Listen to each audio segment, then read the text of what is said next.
Hey, great to have you here. So today we're going to be talking about Dexter Original Sin Episode 8, titled Business and Pleasure. There's a lot that went down this episode, so buckle up for this one. Before jumping into the episode details, I want to share some pre-episode thoughts I had. Earlier in the week, I shared some photos on a post that had the production of Dexter Resurrection and some of the shots we got there. Curious to see what's going to play out exactly with that show. Share in the comments below, what do you expect from Original Sin may be relevant in Resurrections? One that comes to mind that if it comes to fruition won't be till later on down the road, but in the previous episode of Original Sin, Dexter mentions, hey, my last meal, I want a steak and 2 milkshakes. Maybe in Resurrection we get Dexter on death row and that's the last meal he requests. So curious to see your thoughts on maybe some back and forth we'll have between the storylines of Original Sin and Resurrection. I also wanted to shout out one comment that I saw. So I've talked about this a little bit with the child actor of Dexter in Original Sin being somewhat too old and feels like he would definitely have memories at that point. He's not under 3, it seems like, but either way, I saw a comment mentioning, hey, at least they didn't use Michael C. Hall in a wig once again, which is hilarious because they obviously did that in the original series. One other thing to point out in the prior episode was Scott Reynolds, one of the writers, was actually a cameo on the episode playing the clown that we got. And then finally, one other thing I thought about was Dempsey mentions when he gets the cut on his arm that he tells Dexter, hey, it was from my apartment air conditioner. I thought maybe that's a hint at, hey, Dexter puts his slides that he now sees the captain's blood in the air conditioner in the original series, so maybe that was a nod to that. So now jumping at a high level into the actual episode 8 here. As far as characters go, I think they were all pretty strong. I don't think there's any really to call out here that says, hey, this was a overly bad performance. Dempsey, once again, maybe felt he was a little bit over the top. I get that's the point of what he's trying to do here, but he does it a little bit too much maybe in this episode once again. But beyond that, I feel like everybody was really strong across the board. Talking about cinematography once again, we get some weird editing transitions. I don't know what it is. They seem to be doing that frequently throughout this season, and it wasn't really distracting. It was just pretty odd, some of the choices they made here and there. And then jumping to the plot at a high level, we finally seem like we're near the end of the flashbacks. It doesn't personally seem like we've gotten much new with the storyline here, other than maybe spending more time with some of these characters. And then on top of that, we got some answers for the NHI case and the kidnapping, obviously, that I'll discuss later on in the episode details. And then Deb's side plots seemingly have come to an end. We'll have to see if that develops any further, but it seems like a lot of that is kind of coming to a close as we get towards the end of the season here. And then this episode really had a high amount of Easter eggs. I don't think I've seen as many Easter eggs in any episode or movie or anything as much as I've seen in this one specific episode of Dexter Original Sin. I'm going to talk about some of them. Let me know if I miss any down in the comments below, but it almost felt like we got multiple Easter eggs in every scene. It was definitely such fan service, but it was fun and I was here for it. As far as giving a review score for this episode, I'm definitely going to say positive. This may have been my favorite episode of Original Sin thus far. Let me know your thoughts if you really like this one or if it's not as high for you personally. I really like the direction we're going, despite it being somewhat predictable in a lot of ways. I was hoping some of the reveals were going to be a little bit more, hey, it's not necessarily entirely unpredictable, but it's something that wasn't very blatantly obvious. Things would especially happen in this specific episode, and I would say, oh, X is probably going to happen next. Sure enough, 10 minutes later, that winds up happening. So a lot of ways, it felt like, hey, we knew we were going, and it was pretty obvious, but it was still fun getting there, and the path overall was an enjoyable ride, I would say. So as mentioned, very positive review for this episode, and probably my favorite episode thus far in the season. So now we're going to jump into the details, so spoiler warning if you don't want to hear the specifics of the episode. So we open things up with the kidnapper, which presumably from the prior episode, we're like, oh, this is probably Captain Spencer. He's crushing up a pill and pouring it into a water bottle for Nikki Spencer to knock him out. Nikki winds up drinking the water, and then we fast forward to the kidnapper coming in the room and taking the shirt off the kid. We had the kid say, Dad, so he can definitely subtly recognize the captain's voice here. So then the captain just takes the mask off, and we make it very obvious at this point in time, he is definitely the kidnapper. We then cut to Harry and Dexter talking about Deb's boyfriend. Harry's concerned about the situation because Deb didn't seem to come home last night. And then Dexter tells Harry, this may sound crazy, but I think the kidnapper is Spencer. And Harry goes up to him and says, you're right. That is crazy. Harry goes on to say, hey, I cut myself shaving in the morning. Do you want to accuse me too? Which, in some ways, I get Harry's point here. We didn't get a whole lot of information about Spencer that Dexter specifically has seen. We just saw the cut and then the blood match. So in some ways, I get Harry's point that there's not enough evidence to convict Spencer at this point in time. Unless we want to say Dexter has kind of a superpower where he has these hunches as far as knowing who's bad and who's good, which we kind of get some of that information later on in the episode. Dexter does wind up saying, hey, he's hiding something. I feel it in my bones. And Harry responds with, I know you have darkness inside of you. I just didn't know you were going to project it on everyone around you. Focus on finding your sister. So kind of an aggressive scene here with Harry and Dexter feels a little bit defeated about the situation. We then cut to Deb waking up in Gio's bed, all happy. Gio says, hey, I need to take my boat today to pick something up for my dad. And Deb, if you want to join, definitely you can. So she's all pumped to join him on the boat. Dexter goes to Deb's high school to see if she's there. And he kind of conveniently sees Sophia outside with a new boyfriend. She's really trying to flaunt this guy to Dexter. Dexter's not really having it at all. He's like, hey, I just need to find Deb.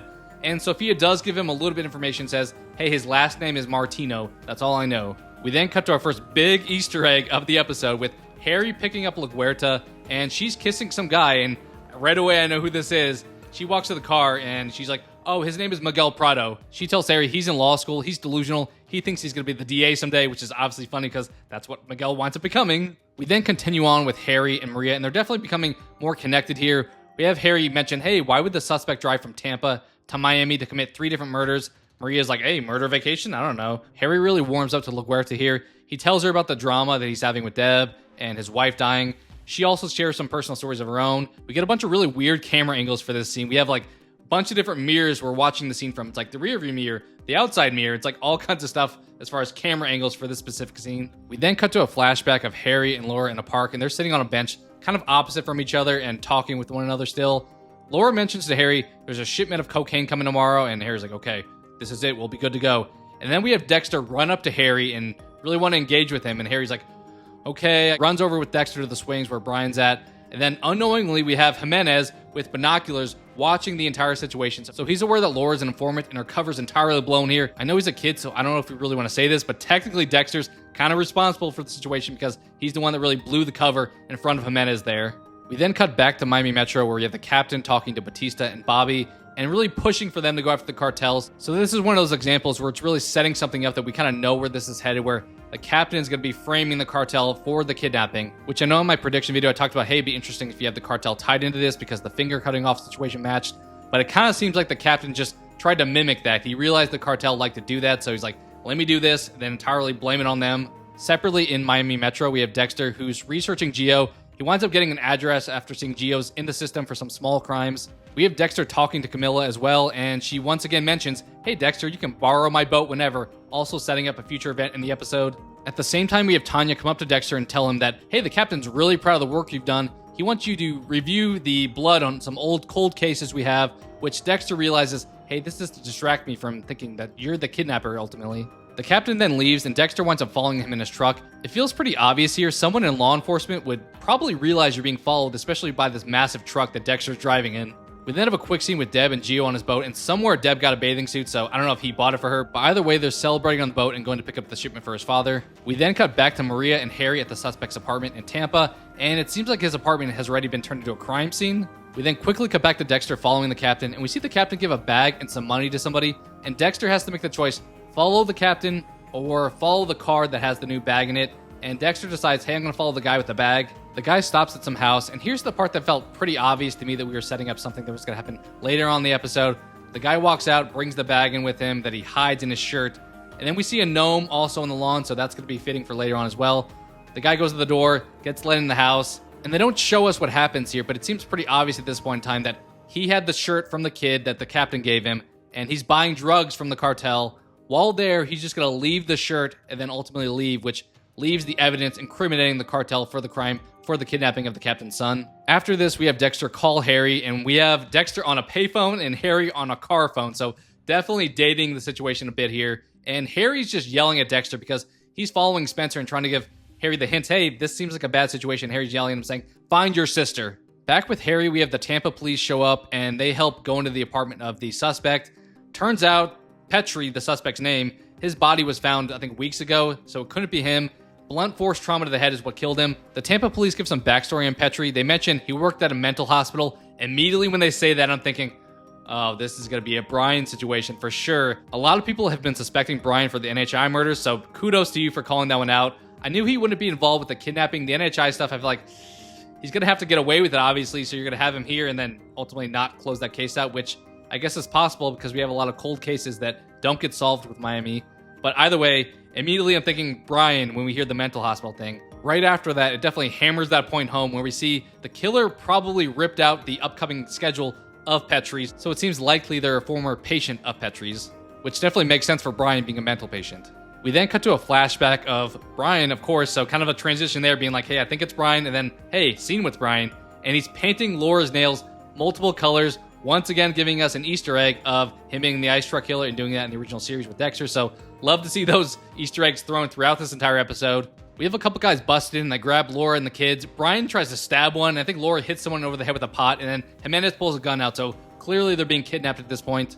We then quickly cut to Deb and Gio once again, and it felt like we were doing kind of a transition situation here where we had, hey, we're at the crime scene of Petrie where we think Brian's the killer, and then we go from that to Brian as a kid, and then we go from Brian being kidnapped by the cartel to cutting to Gio. So it's a lot of, hey, referencing this character, then let's cut to the character in another scene. So we cut to Deb and Gio here, who are obviously doing a cartel job, it seems like. Deb goes to the bar and gets some water, and she sees a crate being loaded onto Gio's boat. She's a little suspicious of what's going on here. Gio pretty aggressively comes up to her and says, don't worry about it, gives her some jewelry to distract her. Deb's like, I love you, and he kisses her. And to this point of the episode, pretty much every scene with Deb and Gio has been blasting fun party music throughout it. We then cut to Dexter going to Gio's apartment, and he realizes, oh, this woman's at the door, and finds out that's his fiance. So it seems like he's with somebody else at this point in time. And he's like, hey, can I use your phone? I need to call somebody. He goes to grab the phone, and he calls Camilla, and of course we get the final payoff here with, hey, I'm going to borrow Camilla's boat. We see him driving the boat, and funny enough, it's named Slice of Pie, which is kind of a fitting for two different ways. So we have Dexter's boat in the original series is Slice of Life, obviously, so it's using that. But then also Camilla, when she dies in the original series, wants to be given a slice of pie by Dexter, which is fitting as the boat name. So kind of double meaning for the boat name, which is a fun use here. Really well done by the writers, I'll say. We then cut back to Harry and Maria going through the files of patients for Petrie, and then we see B. Moser in one of them. So really hammers the point home. Yes, Brian is all likelihood the NHI murderer. Harry mentions to Maria, hey, can you give me some coffee, actually? He pulls the file out and starts going through it. We see the photo of Brian. It's definitely the guy who stopped by Dexter early on in the season when he had lunch and just said, hey, is the seat taken? Harry goes through the file and sees himself mentioned and rips that part out. We also see that the nurse who was taking care of Brian was named Raul Martinez. That name alone wouldn't have really given me any hints, but we see a flashback here showing that this is the guy who got shot earlier on in the season, the first person who was murdered in the NHI murders that took place. Pretty much confirming that, yes, Brian is the NHI murderer. He killed Petrie. He killed the nurse. He has some vendetta against all these people who were taking care of him in the mental hospital. Harry then puts the file in his bag and says, hey, there's nothing to see here. I'm a little bit worried about Clark specifically. So Clark wasn't in this episode at all. And it made me think when Dexter ran to Clark that one night, we saw the ice truck driving away. So I'm a little bit worried if Clark's potentially in danger here, but also fitting having that ice truck shown in that prior scene as well. So coming full circle with the Brian Easter eggs in its entirety for the season. We then cut to a flashback of Harry showing up to Laura's apartment and seeing that it's been broken into.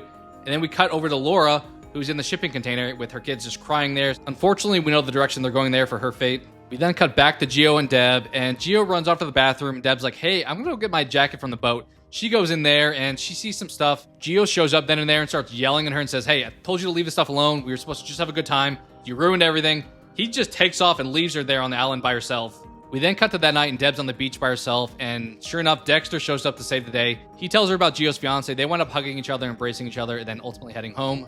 While on the boat heading home, we have Deb say, I'm so stupid. He was another person I didn't even know, which is kind of ironic because Dexter's sitting right there. We also have Brian, who's another example of that. We then have Deb take off the bracelet that Gio gave her and throw it in the ocean. Kind of felt silly here because immediately she says, oh, I shouldn't have done that. I should have just pawned that off. But we know the point of this is to give Dexter the idea, oh, that's where I can dump dead bodies ultimately. He even makes the point, once it's in the ocean, it's gone forever. So setting that up for future kills. I even could see the captain being Dexter's first usage of the ocean at the end of the season. We get some pretty good deep conversation between Dexter and Deb here, talking about Harry and just the challenges of living with him and just having him as a father. So great conversation, great moment there. They get home and Deb asks, hey, you want to rent a Blockbuster and order some pizza? Definitely dating the Blockbuster situation again. And Dexter gives the obvious answer that he's given kind of all season, saying, oh, the only thing better than one pizza? 2 pizzas. So doing the hungry thing once again in this episode. However, Dexter gets a call into work, so he needs to take off, leaving Deb at home all by herself. It's really dark. She pulls up a chair, just sits there by herself. And then we get a really weird transition with zooming out and turning into cop lights as they're about to raid the cartel. We have Dexter, as they're preparing to do the raid, think to himself, hey, Harry was right. Spencer's innocent. And I'm thinking, this is definitely going to come full circle. You're going to change your mind in a few minutes. Don't worry. We know we're going to see the bag from earlier. We know we're going to see the gnome from earlier. And sure enough, yep, we do. We see the gnome outside once again. So we have Dexter realize this is the same house that the bag got dropped off earlier in the day. So the cops raid the cartel's house here, and the cartel have no idea what's going on. They conveniently find the basketball jersey that Nikki was wearing on the floor there, and then the cartel guy fires his gun it just turns into an all-out brawl gunfight at this point in time. Bobby gets shot in the neck, and all of the cartel die here. So I think Bobby's the only one from Miami Metro side that got hurt, but all of the cartel are dead at this point. So no suspects to interrogate whatsoever. This then got me thinking, the original series, and I'm trying to do this somewhat based off of memory, so let me know if I'm incorrect down in the comments, but we had Harry ultimately off himself in the original show because Harry was really torn up and disgusted by the fact that when his partner died, he wound up telling Dexter, hey, go after this guy, and then he walks in on seeing it take place and just feels like he can't handle the situation at all. It made me wonder, while this wasn't intended in the original series, maybe Spencer is the person that Dexter winds up killing and Harry sees it and can't handle the situation. Obviously, we're still kind of a year out from when Harry is supposed to be dead, so not sure they'll do that right away here, but Bobby's Harry's partner, so maybe they'll kind of retcon things a little bit and have that take place. Either way here, it seems like Harry's going to be torn up by Bobby getting shot. At the crime scene, we have the captain holding on to the jersey, and we have Tanya going up to him and saying, hey, I need to take this as evidence. We then cut to Harry and Maria. Harry's outside the car getting food, and Maria's in the car. She sees the file of Brian Moser in Harry's bag. She chooses not to tell Harry about it, but she's definitely aware of it at this point in time. Harry gets the call about Bobby being shot. We then cut to Dexter, who sees the bag he saw earlier in the day at the crime scene, so it's very obvious to him at this point. This is definitely what happened here. And he's really blaming himself for what happened and not keeping a close eye on Spencer, but honestly, I'm not sure what else he could have done here. Dexter then gives a line, I could see the darkness in others, even when I was little, and I was always looking for it. We then cut to the closeout scene of a flashback with Laura in the shipping container. Estrada shows up there and he says he knows about her being an informant, knows about Harry, and mentions the line, the sins of the mother, which obviously in New Blood, we got the sins of the father, so coming full circle there once again. There's another guy in the shipping container with him, and Estrada just takes the chainsaw and just tears him up. We see blood flying everywhere. Laura's just sitting there and just covering her kid's eyes, which she's doing a horrible job at. Obviously, she's distraught at this point in time, but Dexter's eyes are straight through the fingers, and we zoom in on Dexter's eyes to really close things out, seeing that he's been traumatized by the situation and probably forever changed because of it. I will say, though, one point that I'm a little bit curious about when it comes to Dexter and Brian. Brian, earlier on in this season, was shown cutting off lizard tails and being kind of a corrupt child. I don't know if those were signs of just saying, hey, he's a kid, he does kind of kid things, or if those were signs of showing, hey, this kid's actually evil. If it's the second one, it's kind of a retcon because in the original series, having the chainsaw shipping container situation traumatized the kids, and Brian was too old and couldn't be really salvaged at that point. Was Harry's original thinking that he explained was he's seen the situation, he's been really traumatized, he can't be saved at this point, but Dexter is young enough, he won't remember it. But it seems like in this series, they've shown Brian being kind of evil despite the shipping container thing taking place or not ultimately. So I know that was pretty lengthy, but what do you think of the episode? It feels like we've gotten pretty much everything revealed at this point.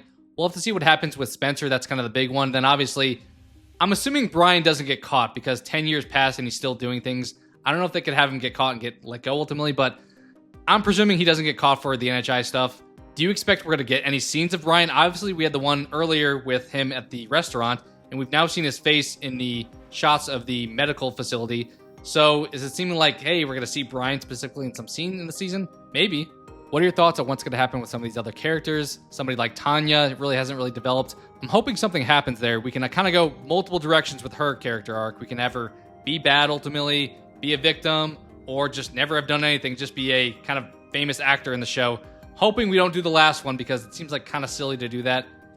Leaning towards potentially being a victim, but we don't really know for sure there. As mentioned earlier, I don't remember seeing Clark in the episode at all, so we'll have to see what happens with his character. Overall, what are your hopes for how we close the season out? Will killing Spencer be what sets Harry off? Or maybe will they even retcon how Harry dies and have Brian kill Harry? That'd be an interesting angle to take.